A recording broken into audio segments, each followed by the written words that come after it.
نماز مومن کا معراج ہے، تو اس معراج کو حاصل کرو، سرور لو، لطف لو، اس کا قرار پاؤ اور اس کی لذتوں سے سرشار ہو جاؤ، اور 5 نمازیں ادا کرنے کے ساتھ ساتھ نوافل ادا کرنے کی عادت بھی بنا لو، بلکہ سحری کا اٹھنا معمول زندگی بنا لو۔ ایک روایت میں آتا ہے کہ سحری کے وقت جب بندہ اٹھتا ہے اور اپنی بیوی کو بھی اٹھاتا ہے کہ اللہ کی بندی تو بھی اٹھ اور نماز پڑھ، نوافل پڑھ، لیکن گہری نیند کے نشے میں بیوی نہیں اٹھتی۔ خیر یہ وضو کرنے چلا جاتا ہے، جب وضو کر کے واپس آتا ہے تو تھوڑا سا پانی چلو میں لے آتا ہے اور اپنی بیوی کے اوپر چھڑک دیتا ہے، تو جب پانی چھڑکا جاتا ہے تو بیوی اٹھ بیٹھتی ہے اور یہ مصلی بچھا کے نماز پڑھنے لگ جاتا ہے، اور وہ بھی وضو کرنے چلی جاتی ہے۔ تھوڑی دیر کے بعد جب وہ وضو کر کے آتی ہے تو وہ بھی مصلی لے کے اس کے ساتھ بچھا لیتی ہے، تو شوہر پہلے نماز پڑھ رہا تھا، اب ساتھ مصلی بچھا کے بیوی بھی نماز پڑھنے لگ جاتی ہے۔ حدیث میں آتا ہے جب یہ دونوں نماز پڑھ رہے ہوتے ہیں رب مسکرا رہا ہوتا ہے، اپنی شان کے مطابق رب مسکرا رہا ہوتا ہے کہ دیکھو میرے بندے، تنہائی میں جب کوئی نہیں دیکھ رہا مجھے رب مانتے ہیں نا، مجھے حقیقی معبود مانتے ہیں نا، اور میرے بندے سجدہ ریز ہیں، پھر کتنی رحمتیں میاں بیوی میں اترتی ہیں کوئی اندازہ ہی نہیں کر سکتا۔ رب اپنی شان کے مطابق مسکرا رہا ہوتا ہے اور ان پر رحمتوں کا نزول کر رہا ہوتا ہے۔ تو آؤ 5 گانا نماز شعار زندگی بنا لو، اور زندگی میں نماز کو کبھی بھی قضا نہ ہونے دو۔ وہ بدبخت ہیں جو اللہ کے حضور سجدہ نہیں کیا کرتے، اور وہ خوش نصیب ہے جن کی پیشانیاں سجدوں سے آباد ہیں۔ قیامت کے دن وہ نور نور چہرے دور سے پہچانے جائیں گے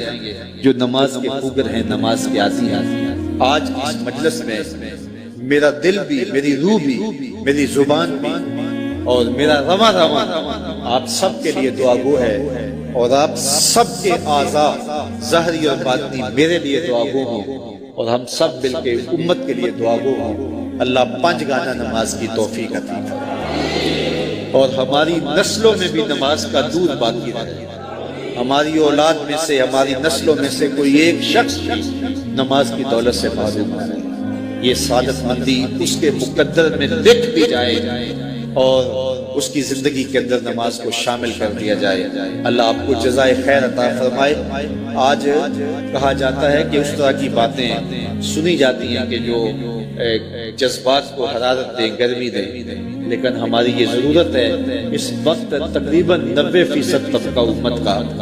نماز نہیں پڑھتا ہے، اور صرف 10% لوگ نماز پڑھتے ہیں، تو پوری امت کے اوپر نماز فرض ہے، واجب ہے، لازم کی گئی ہے۔ اللہ توفیق دے۔ اللہ کے حضور نیاز مندیاں پیش کرتے ہیں، اللہ کے حضور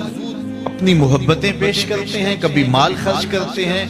کبھی سجدے کرتے ہیں، کبھی رکوع اور قیام میں وقت گزارتے ہیں، کبھی وہ روزے رکھتے ہیں، کبھی دیگر صالح اعمال کے ذریعے سے اپنے رب کی رضا جوئی حاصل کرنے کے لیے کوشاں ہیں۔ لیکن یہ وہ لوگ خوش نصیب ہیں کہ جب وہ عمل کر رہے ہوتے ہیں تو ان کے دل تھر تھر کانپ رہے ہوتے ہیں کہ پتہ نہیں مالک یہ عمل بھی قبول ہوئے ہیں یا کہ نہیں ہوئے۔ البتہ گناہ سرزد ہو جائے ان سے کبھی کوئی بدی سرزد ہو جائے، پھر تو خوف کا عالم دیدنی ہوتا ہے، پھر تو خشیت الہی سے ان کا رواں رواں کام رہا ہوتا ہے۔ حضرت سیدنا عبداللہ ابن مسعود رضی اللہ تعالیٰ عنہ فرماتے ہیں کہ مومن اگر گناہ کر بیٹھتا ہے تو اس کی کیفیت یہ ہوتی ہے جیسے پہاڑ کے نیچے آ گیا، کبھی پہاڑ اس کے اوپر گر پڑے گا اور وہ جلدی سے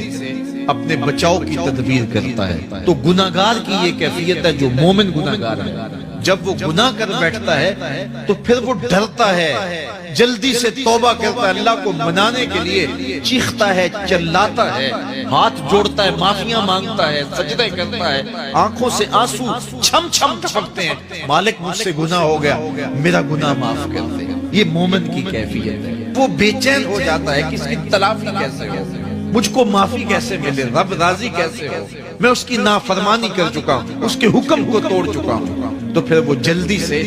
اللہ جل شانہ کو راضی کرنے کی کوشش کرتا ہے اور توبہ کی دہلیز پہ آ کے کھڑا ہو جاتا ہے۔ اور بندہ جب توبہ کرتا ہے تو اللہ تعالیٰ جل شانہ یہ نہیں دیکھتا اس نے جرم کیا کیا ہے، اللہ دیکھتا یہ میری دہلیز پہ آ گیا ہے، توبہ کے ایک آنسو سے اللہ پچھلے سارے گناہ معاف فرما۔ اور منافق کی کیفیت کیا ہے؟ جب وہ گناہ کرتا ہے تو اس کی کیفیت یہ ہوتی ہے جیسے بدن پہ مکھی آ بیٹھی اور اس نے ہلکے اشارے سے اڑا دیا۔ اب مجھے بتائیے سویر سے لے کر شام تک کتنی دفعہ ایسا ہوتا ہے کہ بدن پہ مکھی بیٹھتی ہے اور ہم ہلکے اشارے سے اسے اڑا دیتے ہیں، لیکن ہمیں شام کو یاد بھی نہیں ہوتا کہ آج کتنی مرتبہ ہم نے اپنے بدن سے مکھی اڑائی تھی۔ اب اس آئینے میں اور آپ اپنے آپ کو دیکھ سکتے ہیں کہ ہم کہاں کھڑے ہیں۔ سویر سے لے کر شام تک کتنے گناہ کیے، شام کو سوتے ہوئے دماغ پر دل پر کوئی بوجھ نہیں ہوتا کہ آج اتنی نمازیں چھوٹی، آج اتنوں کے دل دکھائے، آج اتنوں کی غیبت کی، آج اتنوں کو گالی دی، آج اتنا حق غصب کیا، آج اتنا ٹیکس چوری کیا، آج اتنی رشوت لی، آج اتنی زیادتیاں کی، آج اتنا جھوٹ بولا۔ سویر سے لے کر شام تک اتنا کچھ ہوا، لیکن شام کو چین سے سو گئے، آرام کی نیند سو گئے، کوئی دماغ کے اوپر بوجھ نہیں ہے، کوئی دل کے اوپر بوجھ نہیں ہے کہ ہم نے اتنے گناہ کیے آج سارا دن میں۔ تو اگر یہ کیفیت ہے تو پھر یہ نفاق اندر اتر گیا ہے اور اچھی طرح رچ بس گیا ہے۔ لیکن اگر زندگی میں کبھی کوئی خطا، کوئی غلطی سرزد ہوتی ہے تو اس کا بوجھ، اس کی ندامت بے چین کر دیتی ہے، زندگی کا لف و نشر غیر مرتب ہو جاتا ہے، جینا مشکل ہو جاتا ہے، تباہ پہ بوجھ ہوتا ہے۔ تو پھر اللہ کا شکر ادا کریں اور اس کے حضور رجوع کریں۔ اگر وہ کیفیت ہے پھر اللہ سے توبہ کریں اس بات کی کہ ہمارے اندر نفاق اتر گیا اور ہمارے من ستھرے نہیں رہے، گناہ پر گناہ کرنے کے باوجود بھی ہمیں کوئی فرق نہیں پڑتا۔ ایک حدیث میں آتا ہے جب کوئی شخص گناہ کرتا ہے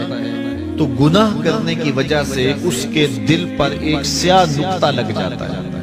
اگر وہ فوراً توبہ کر لے تو وہ نقطہ مٹ جاتا ہے اور دل شفاف ہو جاتا ہے، لیکن اگر وہ توبہ فوراً نہیں کرتا تو نقطے کے ساتھ ایک نقطہ دوسرے گناہ سے پھر پڑ جاتا ہے، حتیٰ کہ وہ پھیلتا رہتا ہے، گناہ ہوتے جاتے ہیں۔ ایک وقت ایسا آتا ہے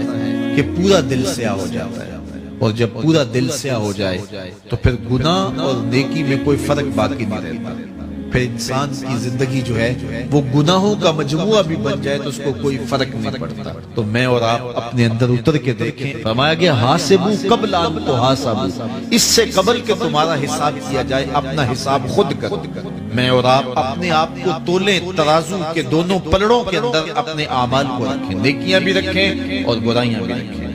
اور پھر ان کو تولیں اور پھر ہم دیکھیں کہ ہم کہاں کھڑے ہیں۔ یہ زندگی کہیں غفلت میں نہ گزار دیں، آنکھ بند ہو تو پھر کھلے اور پھر کہیں ہائے ہمیں کسی نے بتلایا نہیں تھا، ہم خود بھی اس پہ غور و تدبر نہیں کیا، پھر ہاتھ ملتے رہ جائیں کہ پلے کچھ بھی نہ ہو۔ آئیے میں اور آپ اپنی زندگی کو اپنے مالک کی دہلیز پہ لے جائیں۔